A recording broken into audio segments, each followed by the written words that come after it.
What's up? Kirk Wynn here with Favorite Worship Drummer. I'm about to cover Endless Praise by Charity Gayle. Amazing song.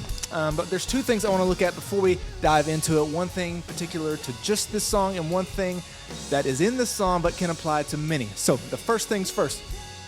This is a slow burn of a song. If I was to reference it in movie terms, I love movies. I can watch a movie any day, anytime. Doesn't matter what kind of movie. Horror movie, chick flicks, doesn't matter. If you invite me to the movies, I'm coming. Just tell me what time to be there, what theater to be at. I will see you there. I'll buy the popcorn. How about that? But this song, if it were a movie, this would be a slow burn. It has 3 verse sections, full-on verse sections, and a bridge. In the first half of the song, the drummer's just pretty much sitting there chilling, doing nothing, which is fine. Sometimes the best thing you can play as a drummer or any musician in the band is nothing. But sometimes in a slow burn song like this, if you're playing for your church, your congregation may not be fully awake and ready to roll like it is in Charity Gayle's church video. I don't know if they have their services in the morning or at night, but either way, if you're playing this song at 8:30 in the morning and it's going to take 5 minutes to get rolling, you may have half your congregation still asleep halfway through the song. Not all of us are blessed to have Charity Gayle as our worship leader and an amazing band. Let's just be honest, 90+% of us are dealing with not 10 out of 10 level singers, worship band, whatever else. We're still good, still really great people, still amazing hearts, solid musicians, but there's a difference between 10 out of 10 amazing professional musicians and what most of us are dealing with on a weekly basis. So sometimes we need to help out the band a little bit, help out the congregation a little bit, inject a little bit of energy into these songs, especially this kind of song that's going to take forever to get going. So my advice to you in this song is, again, the first 3 verses until the second half of that third verse don't really do much at all. So to help out our worship leader a little bit, to help out the band a little bit. In the second verse, I'm going to bring in just a very subtle little beat, almost like it's a pre-programmed kind of beat, something like this. Also, I'm going to take the snare off to give it that, give it that hollow sound. So something along the lines of, this is 6/8, so it's going to be something.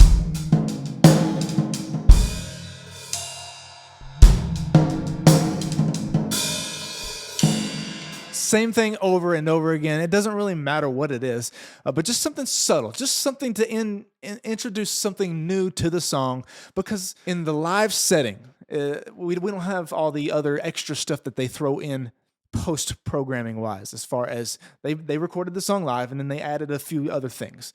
Or maybe they didn't and they just already pre-programmed some things. But either way, treat your church, treat your congregation, treat your band, everything differently than 99% of the recordings that you hear, because it's just a completely different world than Passion, than Elevation, than Charity Gayle. Your church is completely on a different planet, and maybe a good way. But regardless of whether it's a good thing or bad thing, it's reality. We got to play things a little bit differently sometimes. So instead of waiting 45 minutes, what it seems like, to come in and to get this song going, sometimes if you're going to play for Charity Gayle, scrap everything I'm saying, do it exactly like she wants. But to help out a little bit, bring in a slight, very slight, like a 2 out of 10 on the dynamic scale, little subtle beat on that second verse just to get things going, and then carry it through that second chorus as well. If anything, maybe just throw in a small, subtle, light crash at the beginning of the chorus. Keep doing that thing. Just build it from here on the first verse up to here. That's all we're trying to do. And then on the third verse, we're going to drop completely out, okay? And then we're also going to smash back in on that second half of the third verse like the recording does, like everybody that plays the song does. So the reason we're going to drop out completely is because it works. I promise. If you don't understand why, just trust me. This same formula can go for if your church is doing a lot of, or not a lot, but any hymns.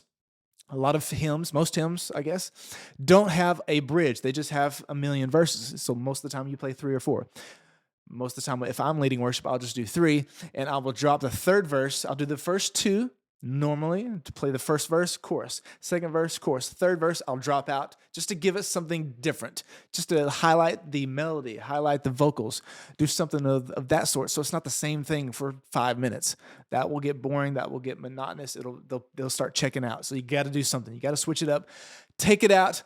drop the drums out of that third verse, then build it up the second half of that third verse, and then rip into the last chorus again. That's how I approach 90% of the hymns that I do, whether I'm playing drums or leading worship. Either way, it doesn't matter.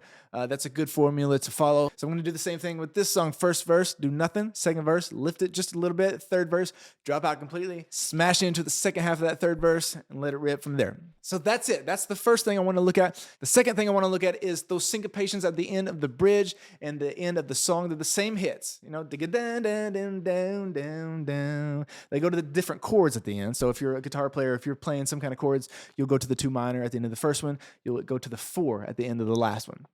So they'll feel slightly different, but as far as drums, as far as timing, they're the same hits. Okay, so here's what I want you to know about syncopations.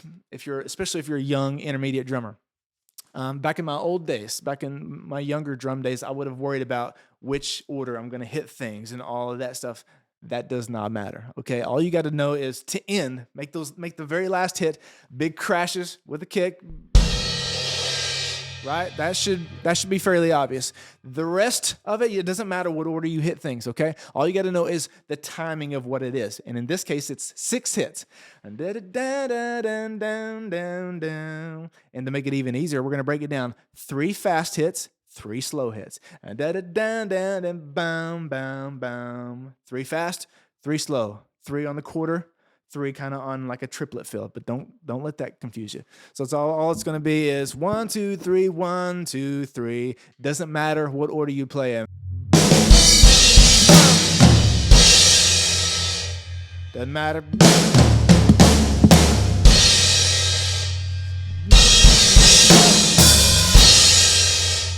Play the same thing every time. It don't matter. So that's what I want you to know is don't worry about your arms, which order they're going to hit things, because another thing that's going to happen when you do that, when you get too in your mind about what you're about to do, is those 3 or 4 seconds leading up to that part, you're going to be thinking a lot. You're not going to play as loose. There's a lot of creativity that happens when you play loose. And if you're thinking way too much about what order you're about to do things, you're going to get playing kind of not loose. What is that? You're going to be playing kind of stiff, and those last hits are going to be probably rushed, and a lot of things are going to go wrong. So just make things as simple as possible. When I play drums, half the time I don't even know what I'm about to do. I just know the idea of what I need to do. So as far as the exact hits, who cares? Just make sure the timing is right and the dynamics, but that should be pretty easy because they're pretty much all the same. 1, 2, 3, 1, 2, 3. Okay, that's all I've got for you. Let's go ahead with it. Here is Endless Praise. Just to bow down before your throne, see your face, I'll cry out, because you're holy, holy, holy are you, Lord.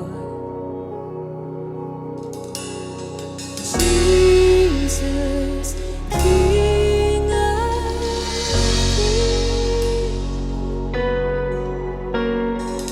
kings, Jesus, Majesty.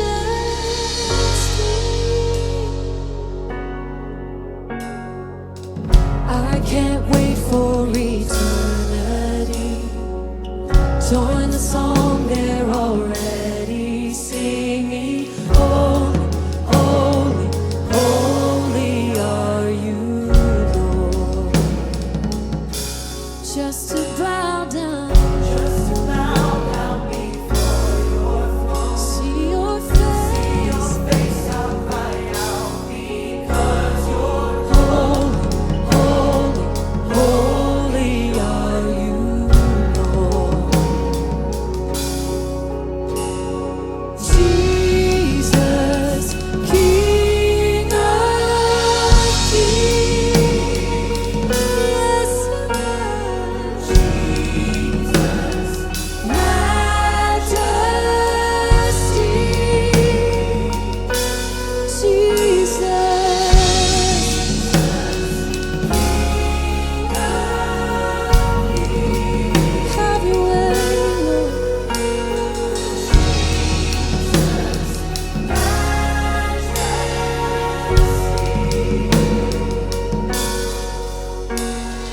standing with those who have heard, well done, proclaiming forever that you're the one who's faithful, faithful, faithful are you, Lord.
Another glimpse of glory, we'll sing once more.